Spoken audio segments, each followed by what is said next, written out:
Yo guys, मेरा नाम आदित्य कुमार है और आप देख रहे हैं अपना YouTube channel the way of success. तो दोस्तों, आज की इस नए वीडियो में हम लोग क्लास 10 कार्बेंट्स कंपाउंड का पार्ट 4 डिस्कस करेंगे और इस पार्ट में जानेंगे कुछ आगे के टॉपिक्स। तो बिना किसी तरीके वीडियो को स्टार्ट करते हैं। तो देखिए, लास्ट पार्ट में हमने अलग अलग कार्बन्स के 3 फैमिली को डिस्कस किया था, अल्केन, अल्कीन, अल्काइन। और उस पार्ट में हमने जाना था कि कैसे इनको हम लोग बनाते हैं, पुट करते हैं, उनका फैमिली कैसे, इसका स्ट्रक्चर कैसे बनेगा, ये सब हमने डिस्कस किया था लास्ट पार्ट में। तो इस पार्ट का अपना पहला टॉपिक है चेन्स, ब्रांच एंड रिंग्स। तो देखिए, यहाँ पे लिखा हुआ है, इसका मतलब ये है कि अलग अलग जितने भी कार्बनिक कंपाउंड्स होते हैं वो लोग चेन्स के रूप में, ब्रांच के रूप में और रिंग्स के रूप में होते हैं। तो चेन्स के रूप में हमने देख लिया था, लंबे लंबे रूप होते हैं ना।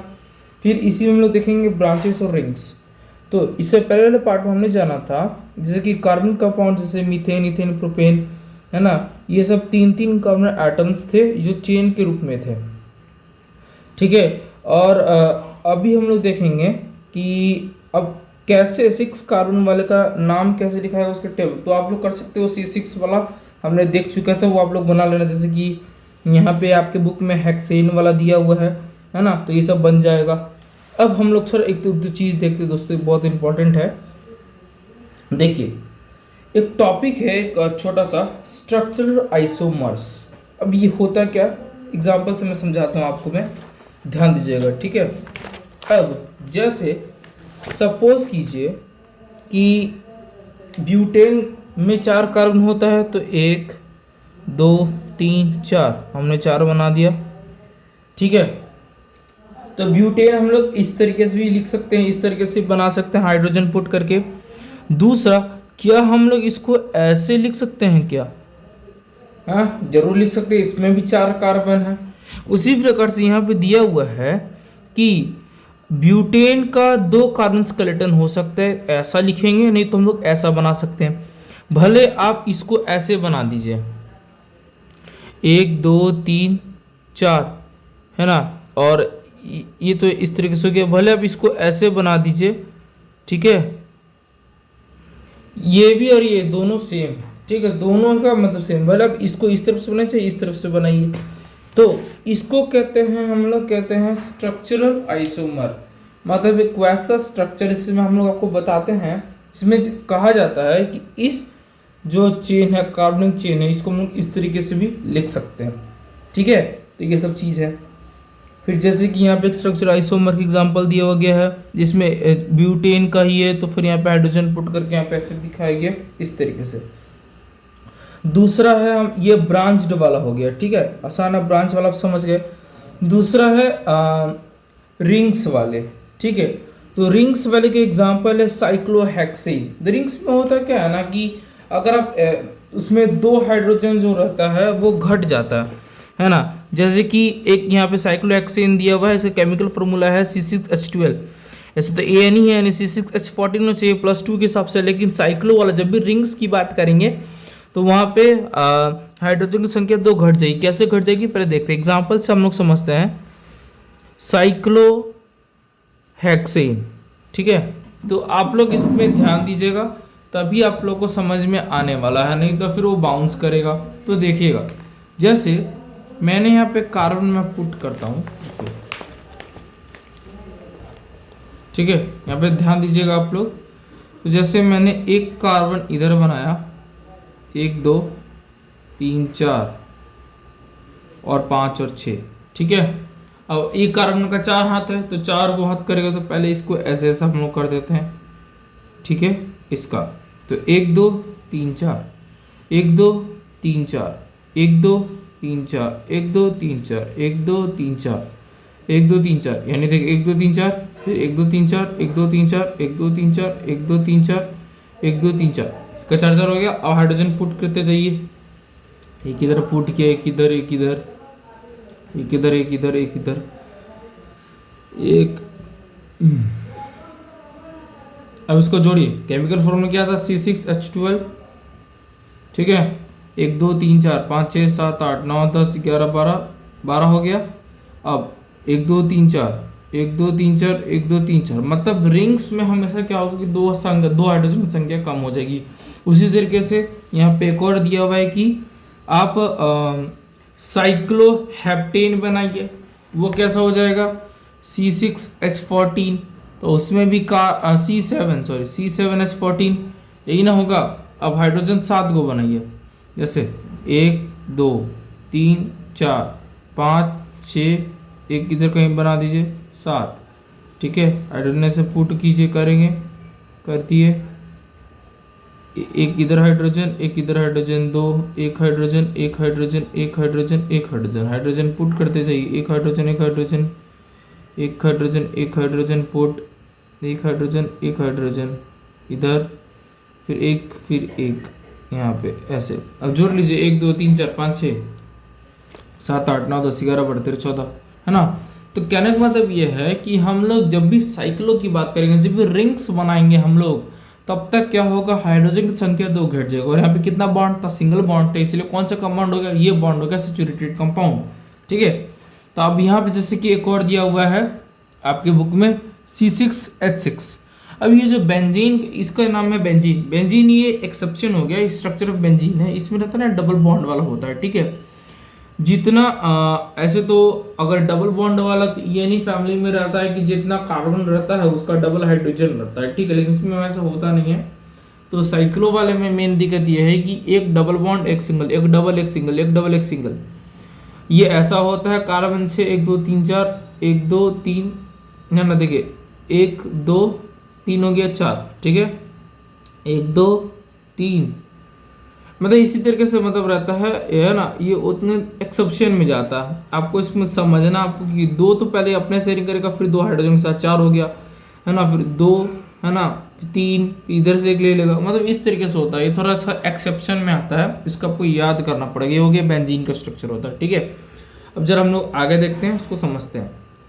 तो यहाँ पे जितना भी लिखा हुआ है कि जितने भी कार्बन कंपाउंड्स होते हैं जो कार्बन और हाइड्रोजन कैरी करते हैं उन्हें हाइड्रोकार्बन्स कहते हैं, जो हमने आगे डिस्कस कर लिया था।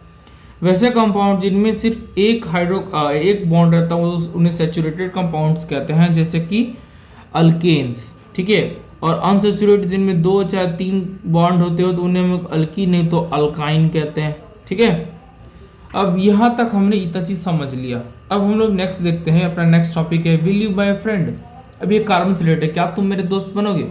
तो कार्बन जो होता है ना बहुत फ्रेंडली एलिमेंट है, वो सबसे कंपाउंड बनाता है, सबसे दोस्ती करता है, ना केवल हाइड्रोजन से नहीं बल्कि वो बाकी सब के साथ भी वो कंपाउंड्स बनाता है। जैसे bond with elements like halons, ठीक है, जैसे कि वो बॉन्ड बनाएगा हेलोन्स के साथ। हेलोन्स मतलब जैसे कि फ्लोरीन, क्लोरीन, ब्रोमीन, इस टाइप के।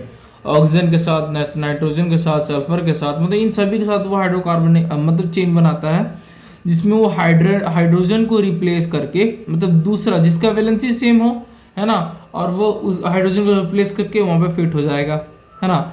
तो वैसे एलिमेंट्स, है ना, जो हाइड्रोजन को रिप्लेस करके सब्स्टिट्यूट में आते हैं और उस कार्बनिक चेन का हिस्सा बनते हैं, उनको हम लोग हेटेरोएटम्स कहते हैं। क्या कहते हैं, हेटेरोएटम्स। यानी ऑक्सीजन भी जुड़ेगा हाइड्रोजन के बदले तो वो एक हेटेरोएटम हो गया, इस प्रकार से। तो वैसे हेटेरोएटम, है ना, जैसे कि OH भी एक हो गया हेटेरोएटम, जैसे कि यहाँ पे दिया होगा बुक में। तो वैसे हेटेरोएटम, सुनिएगा ध्यान से, वैसे हेटेरोएटम जो किसी कार्बनिक कंपाउंड वाले चेन में जुड़ते हैं उनके लेंथ को इंक्रीज करते हैं, उनके लेंथ और नेचर को मेंटेन करके रखते हैं, लेकिन बस जब भी वो आते हैं तो अपना कुछ स्पेसिफिक प्रॉपर्टीज ला देते हैं, ठीक है, अपना प्रॉपर्टीज दे देते हैं उस कार्बनिक चेन में, उस कार्बनिक चेन का प्रॉपर्टी ही चेंज कर देते हैं, तो उन्हें हम लोग फंक्शनल ग्रुप कहते हैं, ठीक है। अब जैसे यहाँ पे कुछ हेटेरोएटम में एग्जांपल दिया गया है, जैसे कि क्लोरीन और ब्रोमीन, ये एक हेटेरोएटम है हेलोन्स फैमिली की। अगर अल्केन में जुड़ेंगे तो ऐसे, इसको हम लोग करके दिखाएंगे, फिलहाल के लिए इसको याद कर लीजिए। क्लोरीन ब्रोमीन ये हाइड्रोजन को हटा के खुद सब्सटीट्यूट के रूप में ऐड हो जाएंगे, ठीक है। फिर जैसे अल्कोहल हो गया, OH जुड़ता है ना, OL। फिर एल्डिहाइड हो गया तो उसमें CHO जुड़ता है, इसको हम लोग Al से डिनोट करते हैं। मतलब ये सब चीज़ें, इसको मैं आप लोगों को समझा दूंगा कैसे ये लिखाता है, ठीक है। तो जैसे मैं आपको एग्जांपल के थ्रू समझाता हूँ, उसके थ्रू आपको समझाने का मैं प्रयास करता हूँ। सिंपल सी बात है, ये किसको रिप्लेस करते हैं, हाइड्रोजन को। जैसे कि क्लोरीन ब्रोमीन है ना, तो जैसे सपोज कीजिए कोई कार्बनिक चेन है, देखिए सपोज कीजिए यहाँ पे कोई कार्बनिक चेन है, CH सी सी, 4 कार्बन हम लोग लेते हैं, यहाँ पे हाइड्रोजन पुट करते हैं, ठीक है। यहाँ पे हाइड्रोजन पुट होगा, तो सपोज कीजिए कि मैंने एक जगह क्लोरीन लिख दिया, बाकी हाइड्रोजन लिख दिया, तो कहने का मतलब ये हाइड्रोजन को रिप्लेस कर देगा। किसको रिप्लेस कर देगा? हाइड्रोजन को रिप्लेस कर देगा, और हाइड्रोजन को के बदले एक सब्स्टिट्यूट में वो आके एज ए वर्क करेगा। तो ये क्या है? एक हेटेरो एटम है, अभी आके अपना प्रॉपर्टी दे देगा। चाहे यहाँ पे क्या होगा ना, आप इसके बदले यहाँ पे क्या पता OH लिखा जाए, है ना। तो यहाँ पे कितना था देखिए, एक हाइड्रोजन कम हो चुका है, तो जैसे 1 2 3 4 हाइड्रोजन है, और तो C4, और हाइड्रोजन कितना है? 1 2 3 4 5, ठीक है, 6 7 8 9, तो 9 हाइड्रोजन C4H9OH, है ना। ये इस फैमिली का हो गया। तो ऐसे ऐसे मतलब चीज होगा जो आपको समझना पड़ेगा, मतलब जो हाइड्रोजन को रिप्लेस कर देगा, ठीक है। अभी हम लोग थोड़ा आगे डिस्कस करते हैं, कुछ समझते हैं। तो यहाँ तक मैं उम्मीद करता हूँ आपको समझ में आ गया होगा। बाकी इस चीज़ को हम लोग और आगे डीप में पढ़ेंगे, तो इसके बाद एक टॉपिक नॉमेनक्लेचर वाला, उसमें हम लोग समझेंगे, ठीक है। अब हम लोग थोड़ा सा आगे बढ़ते हैं, और एक टॉपिक हमारा होमोलोगस सीरीज। अब ये होता क्या है, तो सुनिए। होमोलोगस सीरीज एक वैसा सीरीज होता है जिसमें कोई हेटेरो एटम, मतलब कोई इसमें फंक्शनल ग्रुप आके ऐड हो, है ना। फंक्शनल ग्रुप समझिए, वैसे हेटेरो एटम जो अपना प्रॉपर्टीज उसी कार्बनिक चेन में ऐड कर दें। तो वैसे होमोलोगस सीरीज उन्हें कहते हैं जो किसी कार्बनिक फैमिली में आके ऐड हो जाए, फंक्शनल ग्रुप ऐड हो जाए और अपना प्रॉपर्टीज देते हैं, जैसे कि अल्केन फैमिली। अब देखिए, जैसे मैं आपको एग्जांपल समझाता हूँ, जैसे कि सपोज कीजिए कि C2H5OH, ठीक है, C3H7OH, ठीक है, फिर C4H9OH, है ना, C5H11OH, फिर C6H13OH।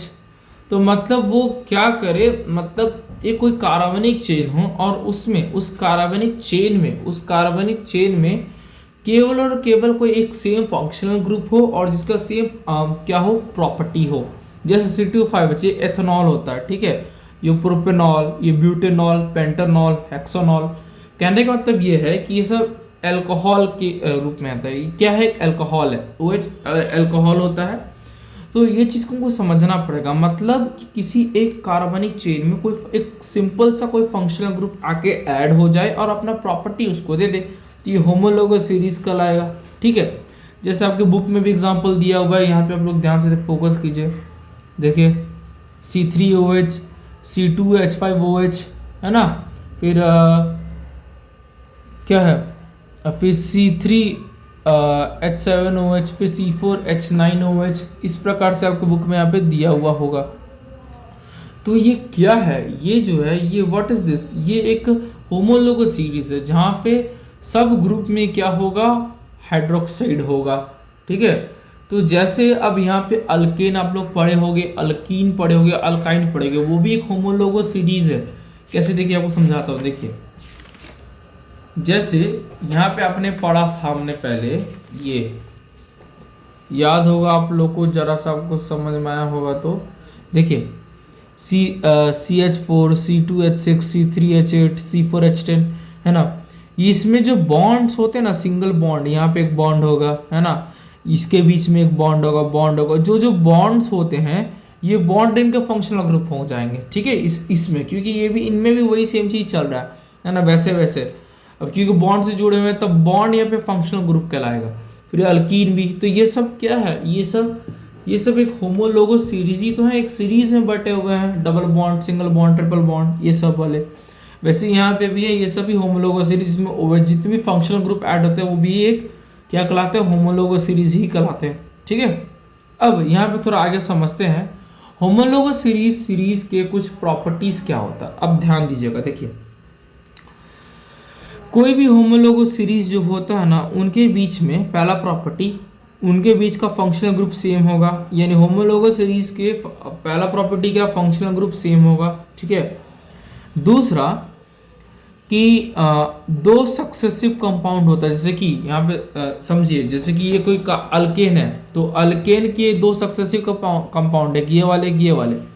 तो ये जो दोनों कंपाउंड होते हैं, इन दोनों के बीच का जो अंतर होता है, देखिए इसमें कार्बन कितना अंतर है, एक कार्बन का अंतर है, और यहाँ पे हाइड्रोजन कितना अंतर है, 2 कार्बन, यानी CH2 का अंतर है। तो कहने का मतलब ये है कि किसी भी सक्सेसिव कंपाउंड के, किसी भी होमोलोगस सीरीज के, किसी भी कार्बनिक चेन के फैमिली के बीच में कितना का अंतर होता है, वो अंतर होता है CH2। कितना का अंतर होता है, CH2 का अंतर होता है, ठीक है, यानी एक कार्बन 2 हाइड्रोजन का अंतर होता है। आप खुद से करके देख सकते हैं, डिफरेंट बिटवीन 2, जैसे कि यहाँ पे देखिए एक कार्बन का अंतर है और हाइड्रोजन H4 H6 होते हैं, 2 हाइड्रोजन का अंतर है यानी CH2। फिर इसमें भी आप लोग देख सकते हो। तो इस प्रकार से ये अंतर डिवाइड होता है। अब जरा थोड़ा सा कुछ हम लोग आगे समझते हैं। तो ये हो गया, तो पहला 2 प्रॉपर्टी क्या हुआ, यानी उसका फंक्शनल ग्रुप सेम होगा, उनके बीच का अंतर कितना होगा, है ना, CH2 बॉन्ड का। उसके बाद इनका जो एटॉमिक मास होगा वो सब में सेम होगा। जैसे कि एक कार्बन का एटॉमिक मास कितना होता है, एक कार्बन का एटॉमिक मास होता है 12 और हाइड्रोजन का होता है 1, तो 2 हाइड्रोजन ने 2, यानी 12 + 2 14 यूनिट। तो कहने का मतलब यह है कि 14 यूनिट का अंतर होता है हर कार्बनिक चेन में। जैसे कि यहाँ पे लिखा है कार्बन का 12 यूनिट है, हाइड्रोजन का 1 है, तो हाइड्रोजन कितना 2 है, तो 12 + 2 14, तो 14 एटॉमिक मास यूनिट का अंतर होता है 2 सक्सेसिव कंपाउंड के बीच में। ठीक है, ये सब चीज होता है। और अब इसको मैं अलग से लिखा हुआ हूँ, है ना, सेम चीज यहाँ पे भी लिखा हुआ होगा, यहाँ तक के बीच में, यहाँ के यहाँ तक के बीच में। इससे बड़े मैं आपको यहाँ पे अलग से दिखा देता हूँ, ठीक है, जो मैंने यहाँ पे लिखा हुआ है। तो आप लोग इसको नोट्स के रूप में भी उतार सकते हैं, बहुत इंपॉर्टेंट है। तो देख लीजिए, पहला है कि होमोलोगस सीरीज के सक्सेसिव कंपाउंड के बीच में CH2 का अंतर होगा। उनके जो एटोमोलिकुलर मास का जो अंतर होगा वो 14 AMe होगा। उनका फंक्शनल ग्रुप सेम होगा, है ना। अब जैसे आप किस होमोलोगस सीरीज में आगे बढ़ते जाएंगे, दोनों केमिकल प्रॉपर्टी सेम होगा, क्योंकि सब में OH फंक्शनल ग्रुप एक हो तो प्रॉपर्टी भी एक ही होगा ना। लेकिन एक चीज है कि जैसे अब होमोलोगस सीरीज में आगे बढ़ते हैं तो उनके फिजिकल प्रॉपर्टीज बढ़ते रहता है, क्योंकि उनका मॉलिक्यूलर मास इंक्रीज हो रहा है ना, नहीं बढ़ रहा है जी। अब जैसे CH4OH है, CH3OH है, तो उसका मॉलिक्यूलर मास कुछ और होगा। फिर CH2H5OH का मॉलिक्यूलर मास होगा, क्योंकि उसमें एटम्स की संख्या तो बढ़ रही है ना, इसीलिए तो उसका मॉलिक्यूलर मास अलग होगा। और छठा जो हमारा लास्ट है वो ये है कि अब जैसे ही उनका मॉलिक्यूलर मास बढ़ेगा तो उनका melting point and boiling point वो भी इंक्रीज होगा, और साथ साथ में अगर टेम्परेचर बढ़ेगा तो सॉल्युबिलिटी भी इंक्रीज होगा, यानी उसमें घुलने की जो डिसॉल्व होने की जो क्षमता है वो भी इंक्रीज करेगी। ठीक है, तो ये सब चीज था जो हमको जानना था। ठीक है, बस जरा हम लोग और आगे बढ़ते हैं और थोड़ा सा और चीज को समझने का प्रयास करते हैं। नेक्स्ट है अपना नॉमेनक्लेचर ऑफ कार्बन कंपाउंड्स। ठीक है, तो एक संस्था IUPAC जिसका नाम international union of pure and applied chemistry, वो क्या करता है ना, अलग अलग कार्बनिक कंपाउंड का नामकरण करता है ना। अब उसके नामकरण के लिए उसके पास 3 चीज है। जैसे पहला है root word, prefix, suffix. Root word पहले लिखाएगा, प्रीफिक्स पहले और सफिक्स बाद में। और जब ये 3 हम लोग करते हैं तो वो किसी IUPAC नेमिंग कर पाता है। ठीक है, तो इस चीज को हमको समझना है इस पार्ट में, तो हम लोग आपको एग्जांपल के थ्रू समझाता हूं। अब देखिए, सफिक्स कब लगेगा, बाद में। प्रीफिक्स कब लगेगा, पहले। अब जरा सा इसको गौर कीजिएगा, ठीक है, तब आपको समझ में आएगा। देखिए यहां पे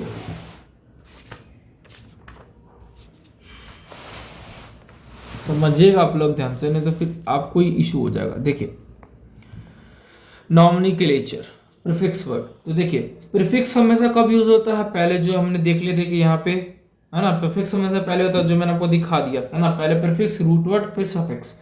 अब देखिए प्रीफिक्स कुछ अलग अलग हो सकता है, जैसे कि फ्लोरीन, क्लोरीन, ब्रोमीन, आयोडीन, है ना, फिर अमीनो, मिथाइल, एथाइल। ठीक है, इनमें से ये 4 और ये दोनों नीचे का इंपॉर्टेंट है, इसको आपको याद करना पड़ेगा। अब ये कैसे होगा मैं आपको करके दिखाऊंगा, तो आप समझ जाइए इसको कैसे हम लोग नॉमेनक्लेचर करेंगे। ठीक है, और जब सब रूट वर्ड तो आपको पता ही है, मैथ, एथ, प्रो, ब्यूट, पेंट, हेक्स जो भी है।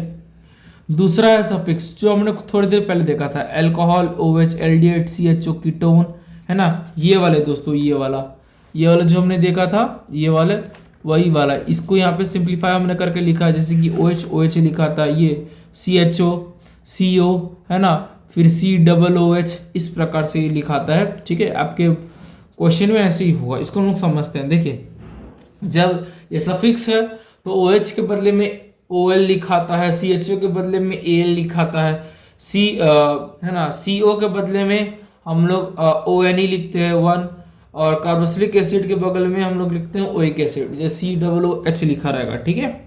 तो इस तरीके से हम लोग उसको लिखते हैं। अब इसको लिखेंगे कैसे, तो देखिए आपको समझते हैं, लेकिन एक चीज जानने से पहले ये जान लीजिए, सफिक्स होता है दो टाइप का, एक होता है प्राइमरी सफिक्स और एक होता है सेकेंडरी सफिक्स।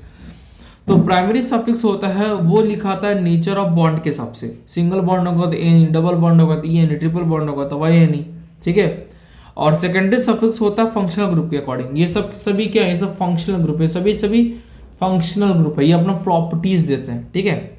अब ये कैसे लिखा है इसको हम लोग समझते हैं। जैसे पहले हम लोग ना प्राइमरी सफिक्स वाला समझते हैं। देखिए यहाँ पे मैं लिखा भी हूँ, लेकिन मैं आपको सामने से करके दिखाता हूँ, वो आपके लिए ज़्यादा बेटर आपको समझने के लिए।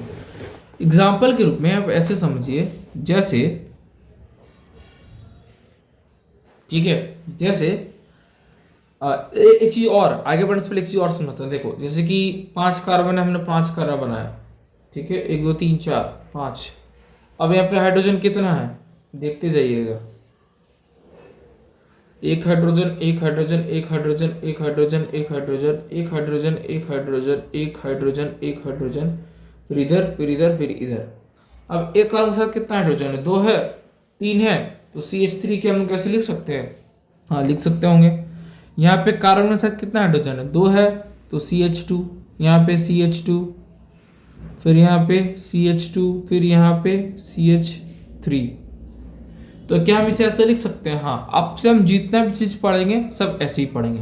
अब सफिक्स कितना है, इसमें क्या इसमें प्रीफिक्स दिया हुआ है, नहीं है, फ्लोरोक्लोरीन कुछ नहीं दिया हुआ है, तो यहाँ पे सिर्फ क्या दिया गया है, यहाँ पे सिर्फ दिया गया सफिक्स, ठीक है।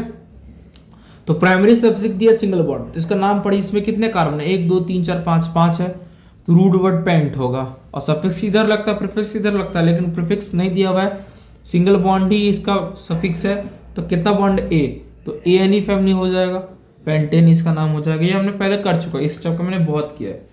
अब मैं आपको एक और देता हूँ, समझिए। अब जितने भी जब हम लोग नॉमेनक्लेचर करते हैं ना, ऐसा कुछ रूल्स होता है, उन रूल एंड रेगुलेशंस को समझना इंपॉर्टेंट है, तभी आप समझ पाइएगा। जैसे कुछ रूल्स है, सबसे पहले पहला रूल ये है कि आपको पहचानना होगा, आपको ये पहचानना होगा, identify the number of carbon. सबसे पहले वो कार्बन का नंबर जानना, उस कंपाउंड में कितना होगा, अगर 3 है तब उसका प्रोपेन हो जाएगा, उसी तरीके से आपको ऐड करते जाना है। दूसरा केस ये है कि अगर फंक्शनल ग्रुप प्रेजेंट है तो आपको क्या करना पड़ेगा ना, in case functional group is present, it is indicate in the name compound either prefix और सफिक्स। अगर कोई फंक्शनल ग्रुप है, चाहे वो प्रीफिक्स वाला है, सफिक्स वाला है, तो आपको वो लिखना पड़ेगा उसके बारे में, वो आपको करके बताऊंगा। तीसरा रूल ये है कि आपको functional group in the name of functional group has been given as a suffix, है ना, and the suffix is of the functional group begins vowel A, E जो भी है, ठीक है। देखिए सिंपल सी बात यह है कि देखिए जब भी अगर सफिक्स होगा, तो फॉर एग्जांपल अगर सफिक्स है 3 कार्बन किसी हाइड्रोकार्बन का चेन है, तो आपको वो E को हटाना पड़ेगा, है ना। जैसे आपको मैं समझाऊंगा अभी। देखिए यहाँ पे बहुत सारे रूल्स है, रूल्स को हम लोग गोली मारते हैं, पहले समझते हैं। मैं आपको अपने तरफ से रूल्स बताता हूँ वो करना कैसे। देखिए तो रूल्स ये कहता है, कुछ रूल्स है तो जानिए। सबसे पहले कोई भी कार्बनिक चेन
और उसमें तो हमें उस सब्स्टिट्यूट में क्या जोड़ेंगे, ई एन ई चाहे वाई एन ई जोड़ेंगे, बस इतना ही है।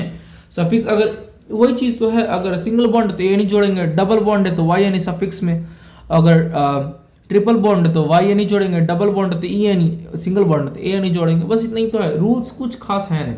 ठीक है, अब देखो एग्जाम्पल दो को हम लोग और देखते हैं, उसको हम लोग समझने का प्रयास करेंगे। जैसे एक और मैं लेता हूं, आपको पहचाना, देखिए जैसे कि इसको आप बनाइएगा CH3 CH2 CH2 CH2 CH2 CH3, ठीक है। और यहाँ पे मैं आपको दे देता हूँ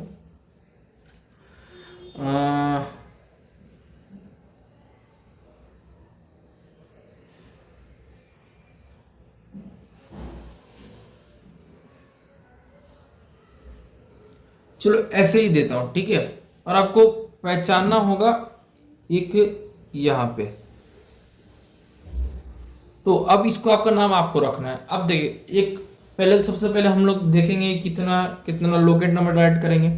देखिए तो इसके पास में तो 1 2 3 4 5 6, 1 2 3 4 5 6, इधर से भी 6 हो रहा, इधर से भी 6 हो रहा, तो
ठीक है, ये हो गया। तो मतलब देखिए ये वाला हो गया आपका सिंगल बॉन्ड वाला, इसका क्या नाम हो जाएगा, ब्यूटेन, आप लोग इसका नाम दे सकते हो। एक और मैं एग्जांपल देता हूँ, CH3 CH2 CH double bond CH2, ठीक है। अब देखिए इसको आपको पहचानना पड़ेगा, तो हमने क्या किया, इसको देखिए इसका नाम क्या हो जाएगा, ब्यूट। कौन सा बॉन्ड है, डबल बॉन्ड है, तो 1 2 3 4 लोकेट नंबर डाल दिए, ठीक है। इसको लिख दिया हम लोग ब्यूटीन। अब तो ऐसे तो लिखे हुए करेंगे, आपको ऐसे भी लिखना, कभी कभी आप लोग ऐसे भी इसको लिख सकते हो, ठीक है, ब्यूटीन 1 डाल करके। और दूसरा एक और तरीका यह है कि आपको पता था ई रिप्लेस होगा, तो हम लोग इसको ऐसा भी लिख सकते हैं,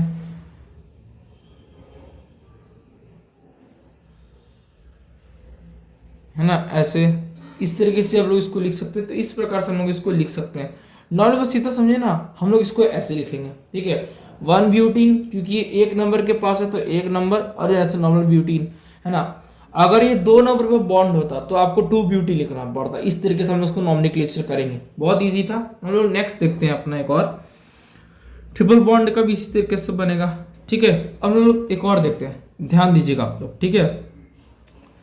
CH3 CH2 CH2OH, क्या बोला मैंने, CH3 CH2 CH2OH। देखिए अब ये है, इसमें क्या जुड़ा हुआ है, सफिक्स की प्रीफिक्स, इसमें सफिक्स है कौन सा, OH। अब देखिए इसको मैं आपको बताता हूँ लिखना कैसे है।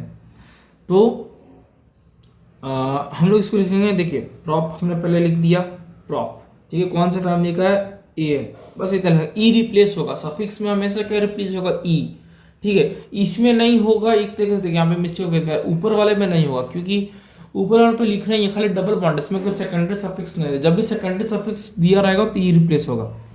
तो प्रॉप हमने लिख लिया है ना, प्रॉपिन जाएगा ना, प्रॉप हमने लिख लिया है ना, सब सेकेंडरी सफिक्स है। तो देखिए OH मैंने आपको बताया था कि हमेशा OL ऐड होगा, ठीक है, क्या हमेशा ऐड होगा, OL। तो 1 2 3 कितना नंबर पे, 1 नंबर पे है। तो क्या हम लोग इसको ऐसे लिख सकते हैं, 1OL, इसी जगह 1 नंबर पे है, 1 नंबर पे है ना, तो 1 नंबर के अलावा हम लोग इसको ऐसे भी लिख सकते हैं, प्रोपेनॉल।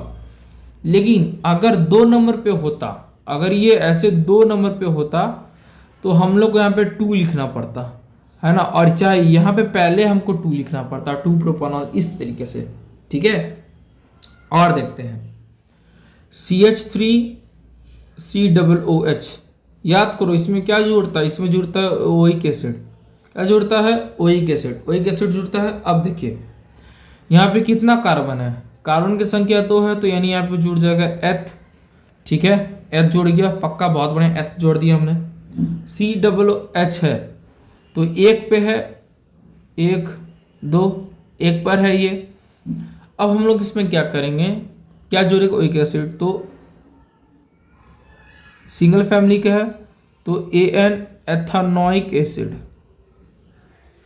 क्या हमने लिखा, ये लिखा, ठीक है। इस प्रकार से कितना, और 1, तो 1 एथानोइक एसिड, ऐसे भी हम लोग लिख सकते हैं।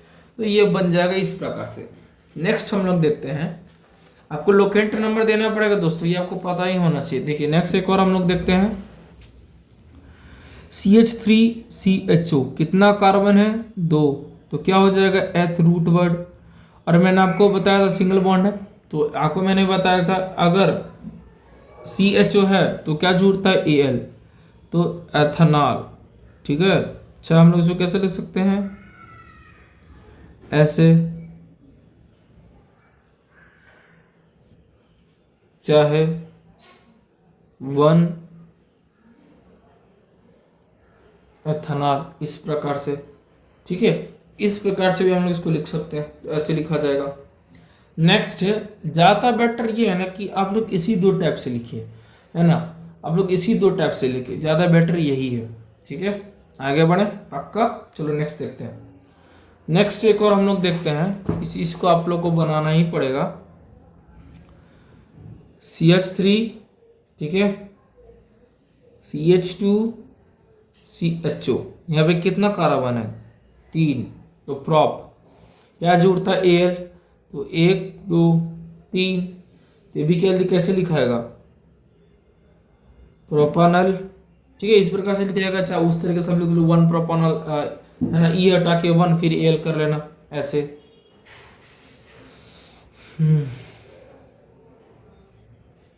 इस प्रकार से, ठीक है, ऐसे बन जाएगा। तो आपको इस तरीके से करना ही करना है, आपको बनाना ही बनाना है। जैसे कि आपको मैं एक और देता हूं, आप इसको बनाइए,